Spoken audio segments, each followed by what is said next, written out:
오늘 사도행전 마지막 오늘 강의입니다. 우리 지난주까지 사도 바울이 로마행, 그래서 로마 감옥에 갇혀서 2년 동안 있었다. 누가가 거기까지 기록했죠. 그렇죠? 그 마지막 그 표현을 여러분 잘 기억하셔야 돼요.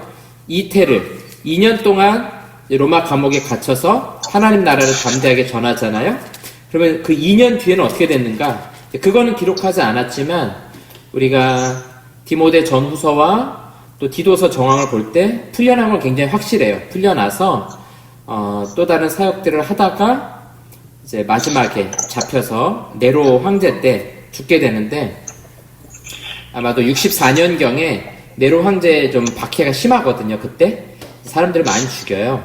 일반 역사 기록 중에는 이제 주로 유대인들을 많이 이제 좀 핍박하고, 또 이제 우리가 잘 아는 것처럼 로마 시내에다 이제 불을 지르잖아요. 왜 질렀는지에 대해서는 이제 여러 가지 좀 추측들이 있죠. 뭐 제정신이 아니어가지고 불타는 거 보면서 뭐 시를 썼다 뭐 이런 얘기도 있고, 그런데 어떤 게 정확한 건지 잘 모르겠어요. 근데 어쨌든 그런 위기를 모면하기 위해서 기독교인들이 불을 질렀다 이렇게 모함을 하죠. 그러면서 기독교인들이 많이 죽게 되는데, 그때 이제 바울도 같이 죽게 되고 베드로도 같이 죽게 됩니다. 그런 정도 상황 우리가 생각하시면서 그 뒷부분의 내용들을 좀 살펴보도록 하겠습니다.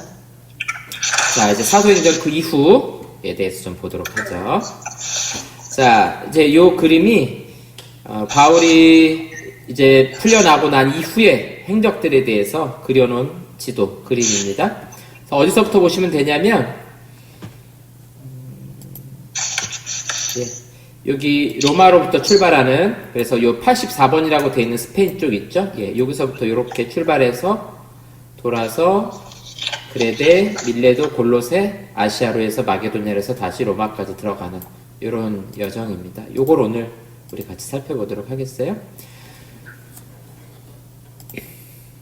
바울이 로마에서 2년 동안 감금된 이후에 대해서 누가는 기록하고 있지 않아요. 근데 성경과 또 다른 문헌들을 통해서 바울의 그 경로들, 이후의 행적들에 대해서 좀 추적을 좀 해보도록 하겠습니다. 강의 안에는 이제 몇 페이지 안 되는데요.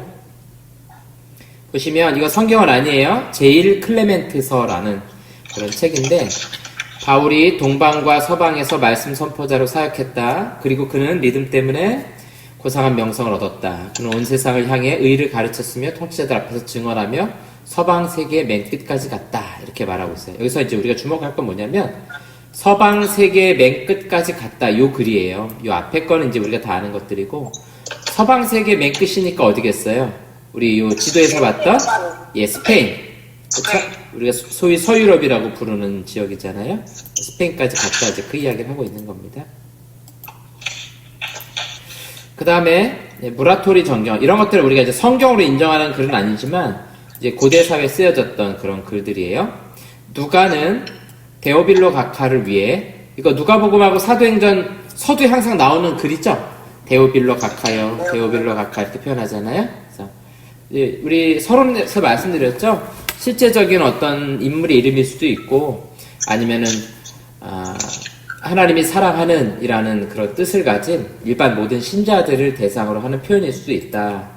뭐 어떤 게 정확한지 모르겠지만 아마도 실제 이런 사람이 있었던 거 아니냐, 이제 그런 이야기들 많이 하고 있다고 말씀드렸어요. 직접 목도한 몇 가지를 요약하는데요. 베드로의 순환을 생략하고 그와 동일하게 로마에서 스페인으로 간 바울의 여행을 생략하는 것으로 그것을 분명히 드러낸다. 뭐 이런 식의 이제 글들이 있어요. 그러니까 아마도 로마에서 바울이 풀려나서 스페인으로 갔을 것이다. 이제 우리가 로마서를 통해서 봤잖아요. 바울이 스페인으로 가겠다라는 의지를 분명히 보여줬잖아요.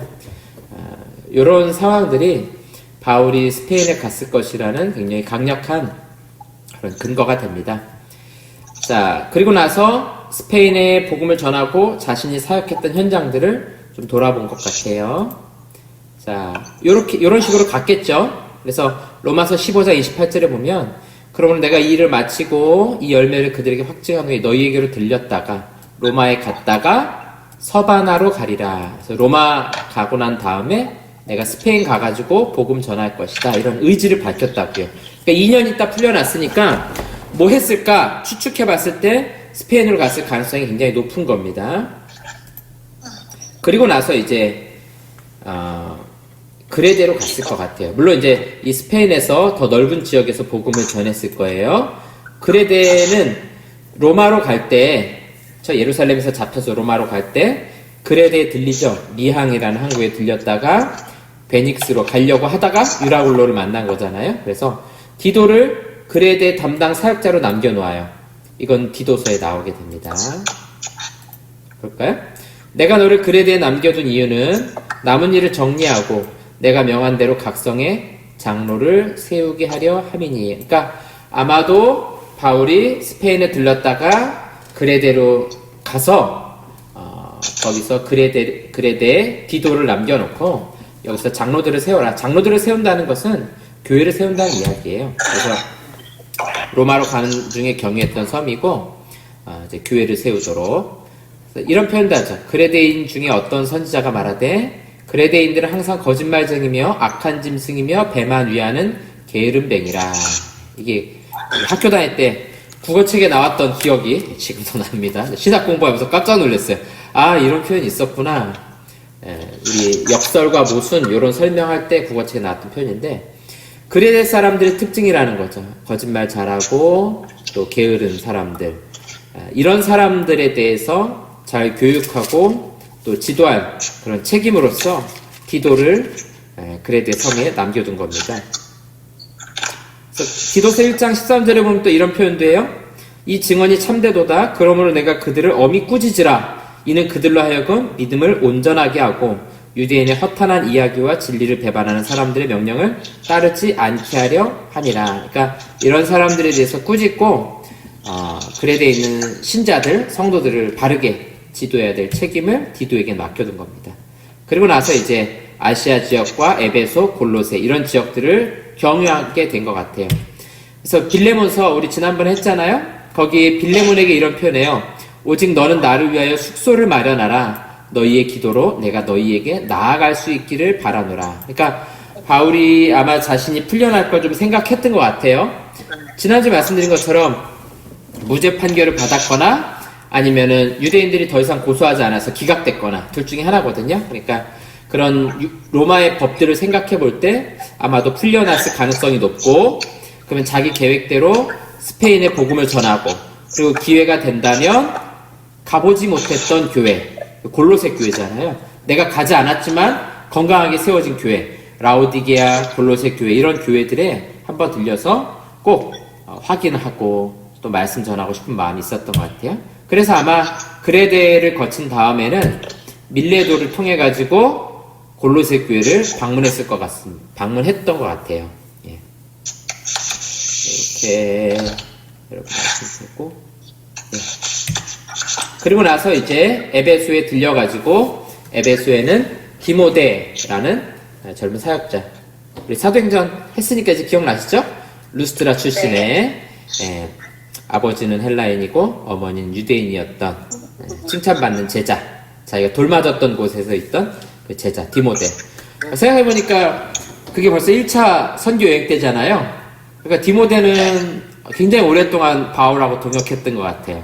그렇죠? 우리가 한 학기를 쭉 지나고 나니까 이제 그런 것들이 좀 떠오르죠. 누가 같은 경우에는 2차 선교여행 당시에 마게도냐 가기 직전에 만나잖아요. 그래서 그때부터 감옥에 갇혀있을 때까지 정말 좋은 동역자입니다. 감옥에까지 함께했던 그런 좋은 동역자예요. 자, 볼까요? 디모데전서 1장에 보니까 믿음 안에서 참 아들 된 디모데에게 편지하노니, 그 바울의 마음이 느껴지세요? 자기는 지금 이제 곧 감옥에 다시 갇힐 텐데 디모데한테 편지할 때 자기 참 아들이라는 표현해요. 두 사람 있죠? 아들처럼 여긴 사람, 디모네, 그 다음에 오네시모, 이런 두 사람이 아들처럼 여겼던 사람이잖아요. 하나님 아버지와 그리스도 예수 우리 주께로부터 은혜와 긍휼과 평강이 내게 있을지어다. 내가 마게도냐로 갈 때에 너를 권하여 에베소에 머물라 한 것은 어떤 사람들을 명하여 다른 교훈을 가르치지 말며. 자, 요 지도 보세요. 보시면 지금 에베소에서 디모데를 남겨놨어요. 그리고 자기는 이쪽 마게도냐로 건너가게 되거든요. 건너갈 때 디모데를 에베소에 남겨놓게 되는 겁니다. 그리고 이때 건너갈 때 바울이 항상 자주 들렸던 곳 드로아를 거쳐서 가게 되는데요. 드로아에 자기 겉옷도 남겨놓고 두루마리 책도 남겨놓게 돼요. 왜 그런 무슨 이유인지 모르겠지만 이렇게 남겨놓고 마게도냐로 건너가게 됩니다. 드로아 기억나시죠? 유두고가 바울의 지루한 설교를 듣다가 유두고만 지루했는지 모르겠는데 3층에서 떨어져 죽었던 곳 바울이 다시 살렸잖아요. 바로 그곳에 자기 옷과 가보의 집이죠. 옷과 책을 남겨놓고 마게도냐로 건너가게 돼요. 이 마게도냐에 건너가서 에베소에는 디모데전서를, 그레데에는 디도서를 편지로 보내게 됩니다. 볼 거예요. 자, 에베소의 디모데를, 에베소가 아무래도 바울이 3년 동안 가장 오랫동안 사역했잖아요. 그렇기 때문에 아마도 자기 사역을 가장 잘 이어서 할 수 있는 사역자를 남겨놓은 것 같아요. 그래서 디모데, 특히 이제 에베소 같은 경우는 유대인들도 많이 있기 때문에 유대인에 대해서도 잘 알고 또 헬라인에 대해서도 잘 알고 그런 사역자가 제일 좋았겠죠. 네. 마게도냐 건너가서 이제 디도와 디모데에게 편지합니다. 아마도 자기가 마게도냐에서 잡혔는지 로마에서 잡혔는지는 잘 모르겠어요. 잘 모르겠지만 어쨌든 잡히기 직전에 보낸 편지가 디도서하고 디모데 전서입니다. 예. 그러니까 디모데 후서는 로마에 두 번째 잡혀서 죽기 직전에, 그리고 잡히기 직전에 쓴 거는 디도서하고 디모데 전서입니다. 자, 잘 정리하세요. 우리가 소위 말하는 옥중서신, 에베소서, 빌립보서, 골로새서, 그 다음에 빌레몬서, 요런 책들은 어때요? 1차 감옥에서 쓴 거예요. 그렇죠? 그리고 풀려나서 쓴 거는 디도서, 디모데 전서. 그리고 마지막에 두 번째로 감옥에 갇혀서 쓴 편지는 디모데 후서. 정리되셨죠? 네. 오늘 끝나기 전에 이 신약 서신들 한번 전체적으로 정리를 한번 더 해야겠네요. 자, 디모데전서 내용을 간단히 좀 보도록 하겠습니다. 사실은 네. 자, 전체적으로 이 편지, 교훈의 목적, 또 기도 생활 이야기하고요. 감독과 집사의 자격을 이야기해요. 이런 이야기 하는 이유는 뭐겠어요? 에베소에서 일꾼을 세울 때 이런 기준에 맞춰서 일꾼을 세우라, 그런 이야기를 하고 있는 겁니다. 그 다음에 거짓말하는 자들 어떻게 대할 것인가, 또 좋은 일꾼들 어떤 일꾼인가, 또 성도를 대할 때는 어떤 태도로 할 것인가, 또 마지막에 믿음의 선한 싸움을 싸우라, 이런 이야기 합니다. 우리가 잘 아는 것처럼 디모데는 나이가 좀 어리잖아요. 어린 사역자였거든요. 그래서 어떤 이야기들을 하냐면은 5장에 가면 이런 이야기를 해요. 늙은이를 꾸짖지 말고 권하되 아버지에게 하듯하며, 그러니까 젊은 사역자로서 경험이 없잖아요.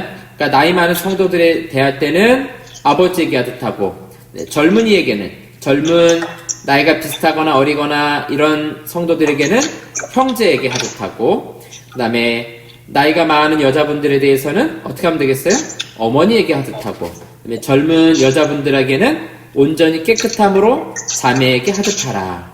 또 과부에 대해서는 어떻게 할 것인가, 또 과부로 올릴 사람들에 대해서 나이에 대해서는 어떻게 할 것인가, 또 젊은 사람들에 대해서는 어떤 식으로 훈계해야 될 것인가, 또 젊은 장로, 잘 다스리는 장로들에 대해서는 어떤 식으로 대처할 것인가. 그러니까 다양한 계층들에 대해서 이야기를 해요. 이유가 뭐겠어요? 젊은 사역자로서 처음으로 목회하는 사역자에게 주는 권면의 말씀이죠. 그래서 저도 목사 안수 받고 그럴 때 이제 목사님들이 권면하잖아요. 주로 이제 디모데 전후서, 디도서 요런 성경 중에서 해요. 그래서 우리가 목회서신이라고 부르는 이유가 목회자였던 디모데와 디도에게 보낸 그런 편지이기 때문입니다. 또 재밌는 글들도 있어요.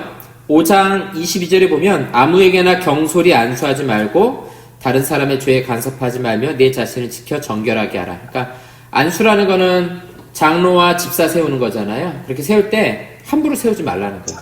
우리도 그렇죠. 예. 교회 생활 한참 하신 분들 봉사를 하거나 이런 것들을 우리가 좀 살피잖아요. 그 다음에 23절에 보니까 이제부터는 물만 마시지 말고 내 위장과 자주 나는 병을 위하여 포도주를 조금씩 쓰라. 그러니까 디모데는 자기 자신을 깨끗하게 지키기 위해서 포도주를 아마 아예 안 마셨던 것 같아요. 그쵸? 이런 술에 대해서 좀 엄격했던 것 같은데 그렇게 하지 말고 아마 위장이 안 좋았던 것 같아요. 또 자주 나는 병이 있었던 것 같아요. 그래서 포도주를 우리로 말하면 와인 같은 거죠. 조금씩 마실 수 있도록 하라 이렇게 권면하는 거죠. 우리 목사님들은 아예 안 마십니다.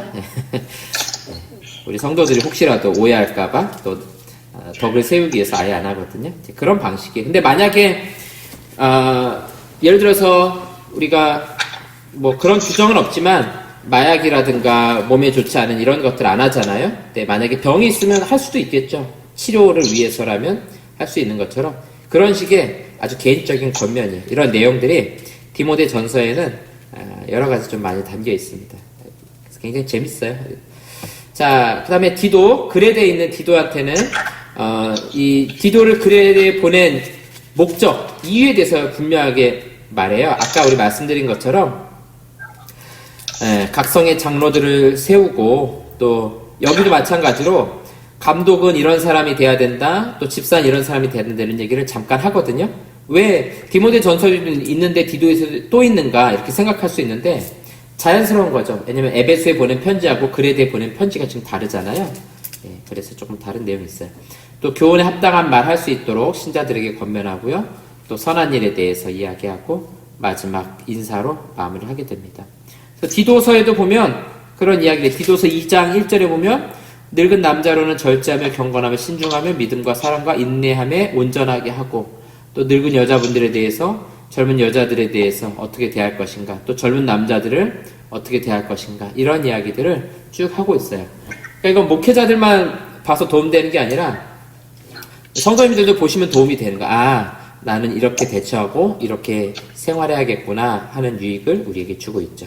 그래서 여러분들이 이제 한번 읽어보신 분도 있고 계시고 못 읽은 분도 계실 텐데 수업 끝나면 오늘 조금 이제 빨리 끝날 테니까 한번 쭉 읽어보세요. 그러면서 바울이 이런 젊은 목회자들에게 이런 것들을 권면하고 싶었구나 또 성도들에 대해서 이렇게 대처하기를 원했구나 라는 것을 우리가 알 수 있습니다. 자, 그래서 에베소에 디모데를 남겨놓고요. 이제 이동합니다. 드로아를 거쳐서 빌립보에 가요. 그리고 나서 에베소에는 디모데 전서를 그리고 그레데에는 디도서를 이렇게 편지로 보내게 됩니다. 그리고 나서 이제 로마까지 가게 돼요. 근데 이 가는 과정은 정확히 모르겠어요. 기록이 없으니까.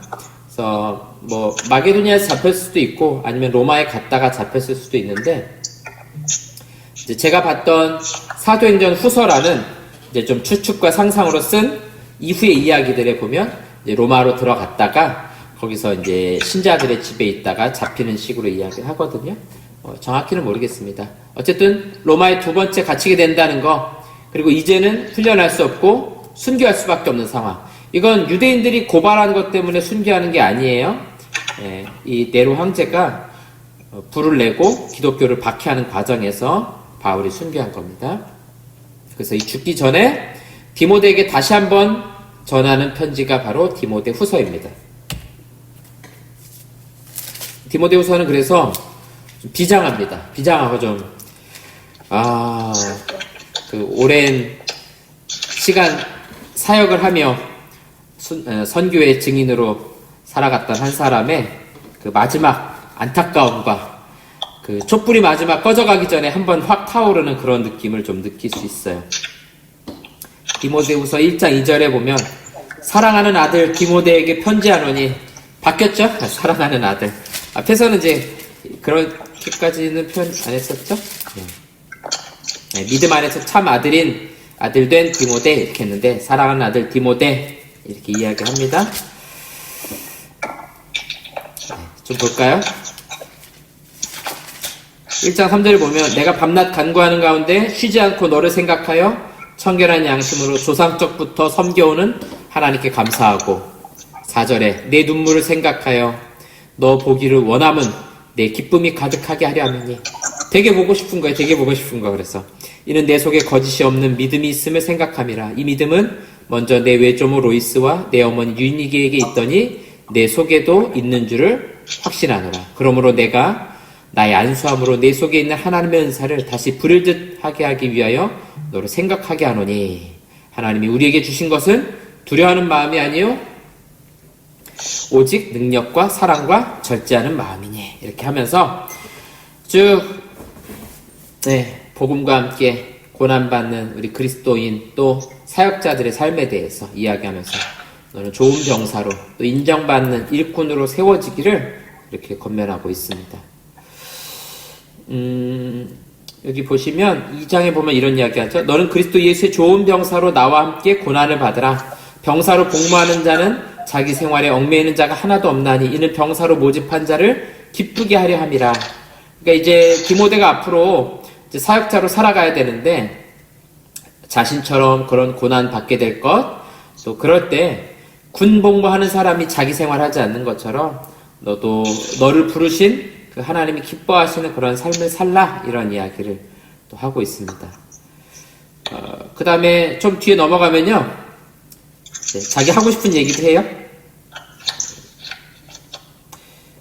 17절에 그들의 말은 악성 종양이 퍼져나감과 같은데 그 중에 후메네오와 빌레도가 있느니라. 아마 이런 사람들이 에베소에 와서 디모데를 힘들게 하고 또 이전부터 계속해서 하나님 말씀에 대해서 반박하고 또 회방하는 그런 사람들이 있었던 것 같아요. 또 22절에 보니까 또한 너는 청년의 정욕을 피하고 주를 깨끗한 마음으로 부르는 자들과 함께 의와 믿음과 사랑과 화평을 따르라. 그러니까 이 젊은 나이가 좀 어리고 젊기 때문에 이런 정욕을 피하고 조심하고 이런 권면의 말씀도 하고 있죠.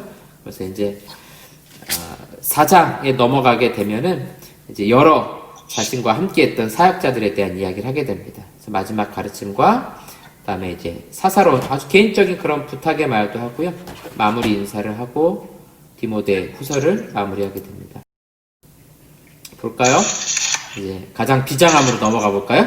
전제와 같이 내가 벌써 부어지고, 전제라는 건 구약에 있는 제사인데요.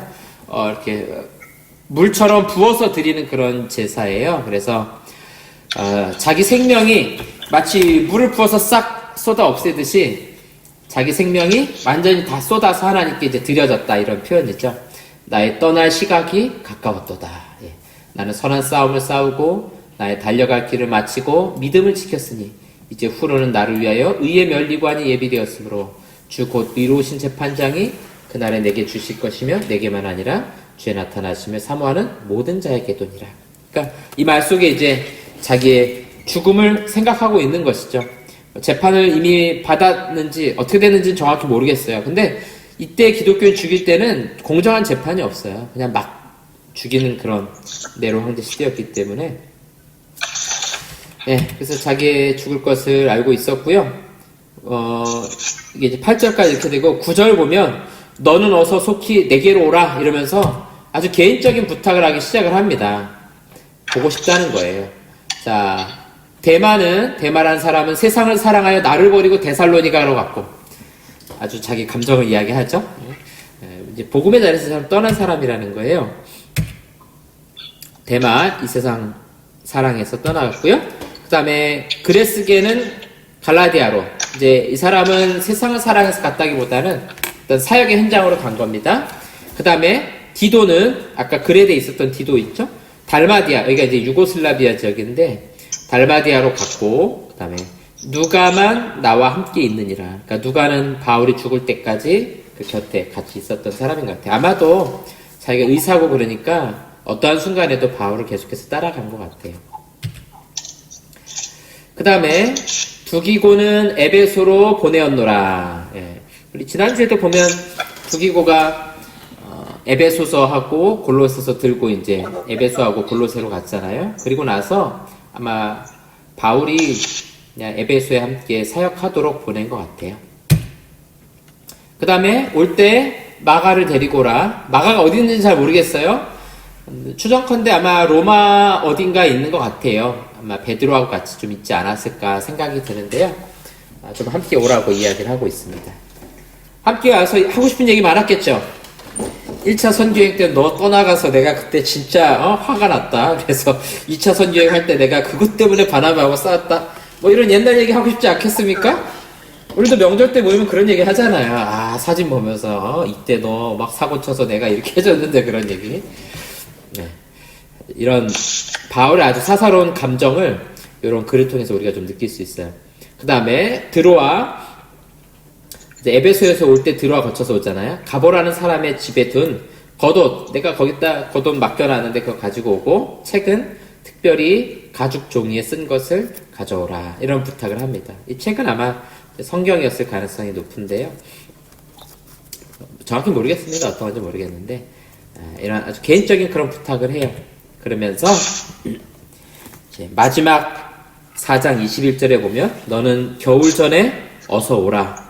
으블로와 부데와 리노와 클라우디아와 모든 형제가 다 내게 문안하느니라. 그래서 지금 마지막에 말한 이런 사람들이 로마 교회 신자들의 이름입니다. 그러면서 뭘 부탁하는 거예요? 겨울 전에 좀 빨리 왔으면 좋겠다, 그런 이야기 하고요. 그 다음에 20절에 보면 에라스도는 고린도에 머물고 있고 드로비모는 병들어서 밀레도에 두었노니, 이런 이야기도 하거든요. 좀 볼까요? 자, 우리 바울과 함께 동역자들 정리해보면, 디모데는 에베소에서 사역하고 있는데 뭐라고 불렀죠? 데마, 세상을 사랑해서 데살로니가로 갔어요. 요거 강의 안에 없습니다. 예, 제가 이건 나중에 정리한 거니까 보세요. 그레시게는 갈라디아 사역에 갔고요. 디도는 달마디아 사역의 현장으로 갔고요. 누가는 바울과 함께 감옥에 있고요. 마가는 디모데와 함께 로마 감옥으로 가서 방문할 예정입니다. 네, 알렉산더라는 사람이 이제 그 앞에서 한번 나오는데, 구리세공업자라는 사람인데 아주 나쁜 사람인 거예요. 이 사람은 말씀의 해방자인데 14절에 보면, 구리세공업자 알렉산더가 내게 해를 많이 입혔음에 주께서 그 행한 대로 그에게 갚으시리니. 좀 저주 아니에요, 이 정도면? 그래서 우리 해방했으니까 하나님이 복수해 주실 거야, 이거 뭐 거의 시편에 나오는 저주시 정도인데, 이제 개인적인 해방보다는 그 다음 보면, 너도 그를 주의하라. 그가 우리 말을 심히 대적하였느니라. 내가 처음 변명할 때 나와 함께한 자가 하나도 없고 다 나를 버렸으나 그들에게 허물을 돌리지 않기를 원하노라. 그러니까 이 구리세공업자 알렉산더는 말씀을 해방한 사람인 거예요. 설교 같은 걸 할 때 그 옆에서 막 해방하는 사람이 있을 거 아니에요. 그렇죠? 우리도 주일 설교하고 있는데 누가 들어와가지고 막 고래고래 소리 지르고 하나님 말씀 아니라고 그러면 얼마나 안타깝습니까? 성도도 상처받잖아요. 이렇게 말씀에 대적한 사람입니다. 그래서 주의하라고 이야기해 주는 거예요. 그러니까 아마 계속해서 에베소에서 이런 해방하는 사람이었을 가능성이 높겠죠. 에라스도 고린도에 있는데, 이 사람은 고린도의 재무관이었어요. 우리가 고린도 전서에서 봤어요. 후서였나요? 예. 그대로 고린도 자기 고향에 있고요. 드로비모, 병들어서 밀레도에 있는데, 이게 안타까운 거예요. 이 사람 원래 에베소 사람이고 예루살렘에 올라갈 때까지 동행했었던 사람입니다. 기억나시죠? 그 배 타고 예루살렘에 도착해서 잡히잖아요. 잡힐 때 사람들이 뭐라고 말하냐면, 드로비모가 헬라인인데 바울하고 같이 예루살렘에 있는 거 보고, 아, 성전에 데리고 들어갔나 보구나 해가지고 바울을 잡은 거였거든요. 병들어서 안타깝게 밀레도에 있습니다. 자, 그 다음에 우리 좀 베드로 전설 좀 볼 거예요. 이제 베드로는 이때 뭐 하고 있었나 이제 한번 우리가 살펴보고 마무리할 거니까. 베드로 좀 미안하죠. 12장에 보고 잊혀진, 11장까지 보고 잊혀진 사람이었던 베드로. 예. 자, 이렇게 말하네요. 내가 신실한 형제로 아는 실로안으로 말미암아 너에게 간단히 써서 권하고, 이것이 하나님의 참된 은혜임을 증언하노니 너희는 이 은혜에 굳게 서라. 택하심을 받은, 함께 받은 바벨론에 있는 교회가 너희에게 문안하고 내 아들 마가도 그리하느니라. 자, 반가운 이름 하나 등장하죠? 마가. 그러니까 지금 마가는 누구하고 같이 있어요? 베드로하고 같이 있어요.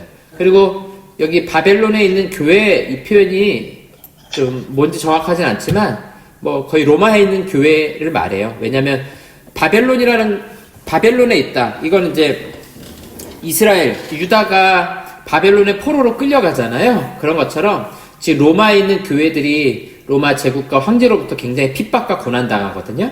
그걸 바꿔서 표현한 거예요.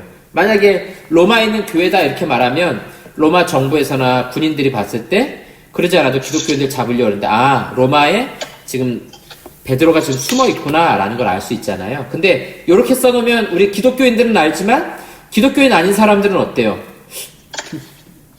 베드로가 바벨론에 가 있나? 이렇게 생각할 거 아니에요. 바벨론 있지도 않은데 거기 가 있나? 이렇게 생각할 거 아닙니까? 그런. 그래서 이 교인들만 알 수 있는 그런 표현이죠.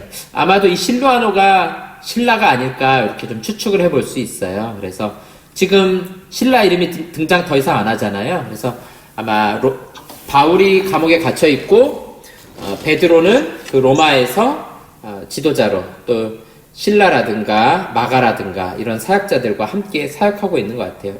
이제 바울하고 같이 할 수 없으니까 이렇게 한 것 같고요. 그래서 카톨릭에는 이런 내용들을 근거로 해서 베드로가 로마 교회의 첫 번째 교황이었다 이런 주장을 해요. 그 말이 왜 나왔는지 이해하시면 돼요. 이런 표현들을 근거로 해서 이야기하는 거예요.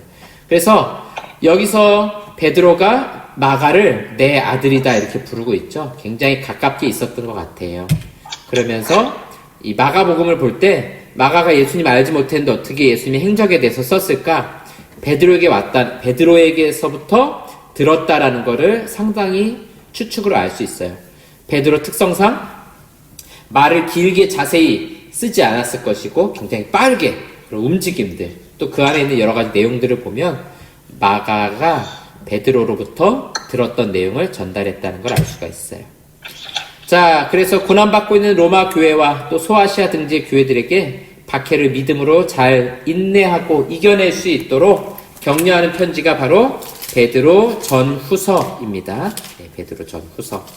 그래서 이 베드로 전서 후서를 보면 신앙의 어떤 박해 그런 것들에 대해서 담대하게 이겨낼 수 있도록 권면하고 있는 그런 내용들이 있습니다. 여러분들이 그렇게 아시고 베드로 전후서 읽어보시면 도움이 될 겁니다. 자, 우리 아까 봤던 마지막 부탁, 바울이 디모데에게 하는 마지막 부탁, 겨울 전에 어서 오라 라고 이렇게 마지막 부탁을 하죠. 이제 로마 시내에 불을 지른 네로 황제가 비난 여론이 거세지니까 기독교인들을 방화범으로 옵니다. 기독교인들이 불을 냈다 이런 식으로 이제 소문을 내는 거죠. 그래서 처형을 하게 되고요. 정확하게 처형이 언제 이루어졌는지 모르겠어요. 근데 64년경에 이 네로 황제의 박해가 가장 절정에 당하거든요. 그래서 이때 아마 바울이 처형당했던 것 같아요. 바울은 참수형 당한 것 같아요. 그냥 목이 잘려져서 죽은 것 같고요. 그러고 나서 베드로도 바로 죽습니다. 베드로는 거꾸로 십자가에 못 박혀 죽은 것 같아요.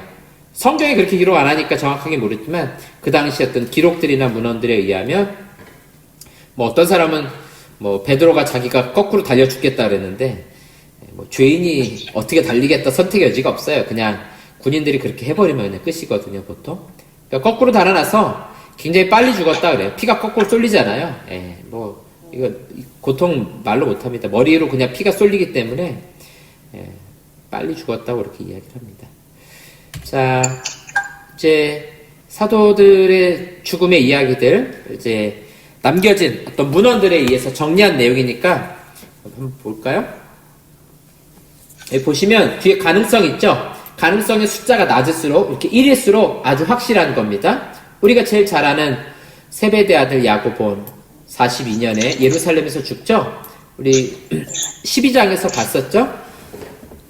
헤로드 왕이 갑자기 야고보를 죽이잖아요. 그 요한의 형제, 여기 아주 확실하죠. 안드레는 아마도 69년경에 파트라스, 제가 어디 지역인지 정확히 확인 못했는데 십자가에서 아마 죽었다라고 이야기하고요. 바돌롬의 나다나엘이라고도 우리가 생각하는 인물인데 68년경에 가죽이 벗겨져서 아마 목이 잘려서 죽었다고 해요.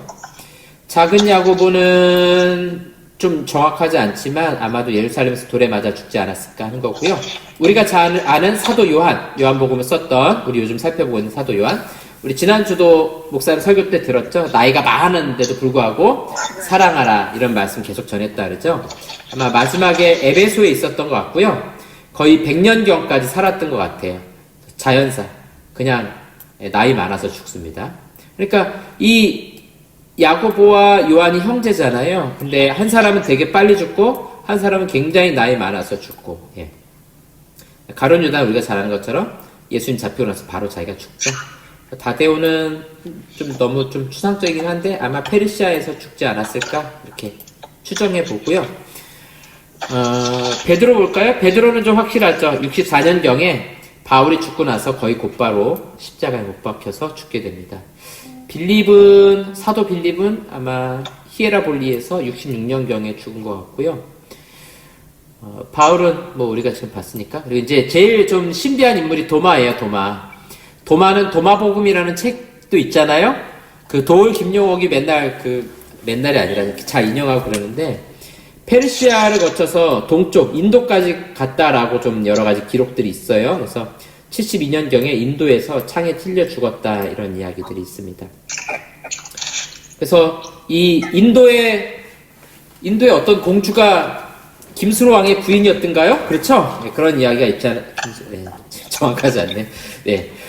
그래서 우리나라 뭐 설화, 뭐 전승, 또 어떤 사람들 주장에 의하면 그때 이미 가야국으로 복음이 들어왔다. 그래서 어떤 절에 보면은 물고기 모양이 있고 뭐 이렇게 소리내는 기구들이 있는데, 그냥 다 추정입니다. 상상이에요. 정확하지 않고 가능성은 있겠죠. 왜냐하면 인도에 복음이 전해졌으니까 그 복음을 가지고 있는 누군가가 우리나라까지 흘러왔을 수도 있겠다. 가능성이라는 건 뭐 0.001%도 가능성이니까. 네. 어쨌든 인도까지 간 거는 조금 확실한 것 같아요. 자, 그 다음에 기타 인물들 좀 확실한 사람만 볼까요? 예수님 동생 야고보는 아마 62년경에 여기서 예루살렘에서 돌에 맞아 죽지 않았을까 하는 거고, 누가하고 마가도 뭐 이렇게 80년, 67년까지 살았을 것 같다. 뭐 추정만 좀 해볼 수 있는데 비교적 좀 가능성이 있고요. 예수의 어머니 마리아는 이제 조금 두 가지 견해가 있어요. 이렇게 60년경에 예루살렘에서 나이가 많아서 죽었을 것이다, 이런 견해가 하나 있고요. 또 예수님께서 요한에게 부탁하잖아요. 보라 내 어머니라, 이렇게 이야기하잖아요. 그래서 사도 요한이 에베소에 있을 때 어머니를 에베소에 모시고서 계속 살았을 것이다. 이 가능성도 상당히 높아요. 네. 뭐 가능성이니까 이렇게 우리가 좀 볼 수 있습니다. 자, 이렇게 해서 이 정도만 보면 될 것 같고요. 우리 전체 오늘 좀 마무리 좀 하도록 하겠습니다. 우리 사도행전 1장 8절에 보면 오직 성령이 너희에게 임하시면 너희가 권능을 받고, 이렇게 시작했죠. 그래서 제일 이 로마 제국의 우측에 있었던 유대의 작은 도시 예루살렘으로부터 시작한 이 복음이 예루살렘과 온 유대와, 첫 번째 원이 여기 있죠. 유대, 예루살렘과 유대. 그 다음에 사마리아 땅까지, 사마리아도 이 안에 포함되죠. 사마리아와. 그 다음에 수리아 안디옥을 중심으로 교회가 굳건하게 세워지고, 1차 선교 여행지였던 갈라디아 지방, 2차 선교 여행지였던 마게도냐와 아가야, 고린도를 중심으로 한 지역, 또 3차 선교 여행지였던 에베소와 소아시아 지역을 중심으로 퍼져나가고, 그 다음에 마지막에 바울이 로마까지 가고, 로마에서 나온 이후에 서바나까지 가게 되고, 그러니까 정말로 땅끝까지 이르러 내 증인이 되리라 하신 말씀이 이 지도를 보면 그대로 이루어지고 있는 걸 볼 수 있어요.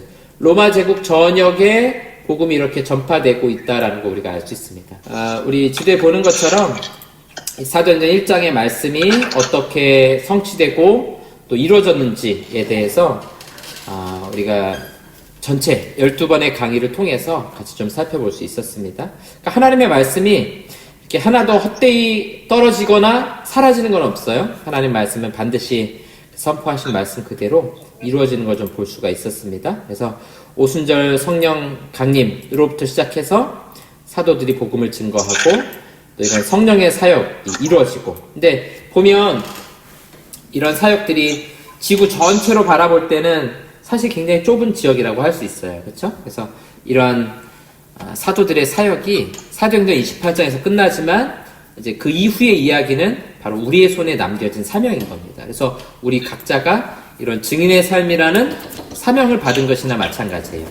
그래서 어떤 교회는 액츠 29 해가지고 사도행전 29장을 우리가 쓰자, 이런 이야기들 하잖아요. 바로 여기서 나오는 거예요. 복음의 사역이 어떻게 이루어지는지. 그래서 이게 우리 동네 항공 지도입니다. 잘 보이지 않는 이 잠실 세내교회. 근데 사실 지구 전체로 보면 우리 교회라는 거는 거의 보이지 않잖아요. 근데 사도들의 사역도 보면 예수님의 사역도 이스라엘 땅 아주 작은 지역에 있었지만 이 복음의 능력, 성령께서 이 복음이 어떻게 전파되도록 인도하시는가라는 것을 보면, 보세요. 이스라엘에서 시작된 복음이 아프리카로도 당연히 갔거든요. 아프리카는 지금도 곱택교회라 그래가지고 이 예수님께서 애굽으로 피난왔다라는 그런 자부심이 있어요. 그래서 여기도 그런 교회들이 세워져 있고, 에티오피아 같은 지역도 기독교 국가이고, 그 다음에 요 지도 잘 보세요. 요 위로 요렇게 이어지는 나라들 있죠. 세로로 보이시나요? 잘 안 보여요? 잠깐만요. 빨간색으로 해볼게요. 자, 이스라엘 중심으로 우리는 다 이쪽은 이슬람만 있을 거라고 생각하지만, 이 시리아 위쪽으로 해서 아제르바이잔, 조지아로 이어지는 이 세로로 생긴 요 길다란 요 나라들, 여기가 막 기독교 국가인 거예요. 예. 자, 그리고 이 유럽 지역은 당연히 복음화가 되고, 이 북유럽까지 쭉 복음화가 되었고요. 지금 복음화가 잘 안 된 지역은 요 중간에 있는, 우리가 10에서 북이 또 10에서 40까지 해당되는 요 지역들 중심으로, 물론 복음화가 많이 안 돼 있지만, 생각보다 아프리카에 있는 많은 나라들이 복음화 되었고, 기독교 국가가 되었고, 또 이 아프리카 제일 남쪽에 있는 남아프리카 공화국 같은 경우는 또 기독교 신학교들도 많이 있고, 또 요 반대쪽에 있는 아메리카 지역, 북미라든가 남미라든가 이런 데는 뭐 카톨릭도 많이 있긴 하지만 상당히 많이 복음이 전파되어 있다는 거. 또 정말 놀라운 일이잖아요. 그래서 이제 이런 복음의 사역을 우리 한국에 있는 작은 우리 지역, 또 우리 잠실 세뇌교회, 우리 각자 한 사람 한 사람에게 주신 이제 증인의 삶으로 우리에게 남겨주셨다라는 것을 여러분들 기억하시고, 우리 각자를 통해서 그런 증인의 삶을 또 앞으로 살아갈 수 있기를 바라겠습니다. 이게 우리 사도행전 전체를 배우면서 가장 중요한 우리 교훈입니다. 나에게 남겨주신 증인의 삶, 우리 각자의 자리에서 그렇게 살아가시면 돼요. 증인처럼 살아가시면 그게 하나님 기뻐하시는 증인의 삶이다 하는 거 여러분 꼭 기억하시고, 기억하시면서 우리 사도행전 강의를 마치도록 하겠습니다. 네, 제가 기도하고 마치도록 하겠습니다.